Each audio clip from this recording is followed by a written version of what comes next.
মৃত্যু মানুষের জীবনে অবধারিত এবং মৃত্যু একটি স্বাভাবিক প্রক্রিয়া। তবে মানুষের মৃত্যুর 3 মাস আগে থেকেই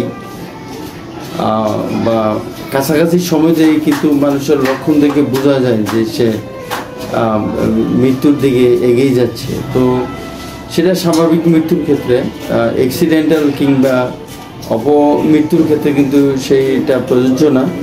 তো মৃত্যু 2 মাস 3 মাস বা 4 মাস আগে যে লক্ষণগুলো সাধারণত মানুষের মধ্যে প্রকাশ পায়, তো সেগুলো নিয়ে আমি আজকে কথা বলতেছি।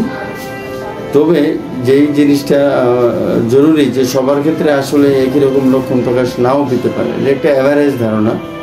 তো সেটা হচ্ছে যে মৃত্যুর কিছুদিন আগে মানুষের ক্ষুধা ও খাবারের ইচ্ছা খুবই কমে যায়। বিশেষ করে শক্ত খাবার তো খেতেই পারে না, তরল খাবার খায় এবং সেটা খুবই সামান্য পরিমাণে খায়। আর 2 নম্বর হচ্ছে যে তার মধ্যে অতিরিক্ত দুর্বলতা দেখা যায়, এবং দিনের বা রাতের বেশিরভাগ সময় সে ঘুমিয়ে কাটায়, মানে জাগানো আছে এরকম সময়টা খুব কমই থাকে। 3 নম্বর হচ্ছে যে তার শ্বাসকষ্ট হয় এবং এটা অনিয়মিত শ্বাসকষ্ট হয়ে যেতে পারে, কখনো শ্বাস বন্ধ হয়ে যায় আবার শ্বাস চালু হয়, এরকম একটা ব্যাপার হতে পারে।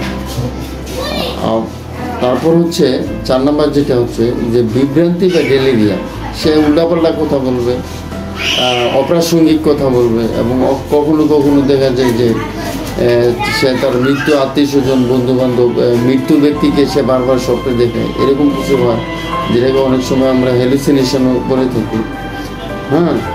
তারপর শরীরের রক্ত সঞ্চালন কমে গিয়ে হাত পা ঠান্ডা হয়ে যায় বা নীলাভ হয়ে যায়, এরকমও দেখা যায়। এরপরে প্রস্রাবের পরিমাণ কমে যায়, মলের পরিমাণ কমে যায় এবং প্রস্রাব এবং মলে তার তেমন কোনো নিয়ন্ত্রণ থাকে না। এরপর হচ্ছে চোখ আধা খোলা অবস্থায় থাকে, বা কখনো ম্যাক্সিমাম সময় বন্ধই থাকে এবং যে কোনো ক্রিয়া প্রতিক্রিয়া সে খুব একটা সাড়া দেয় না, তার মধ্যে প্রতিক্রিয়াটা কম থাকে।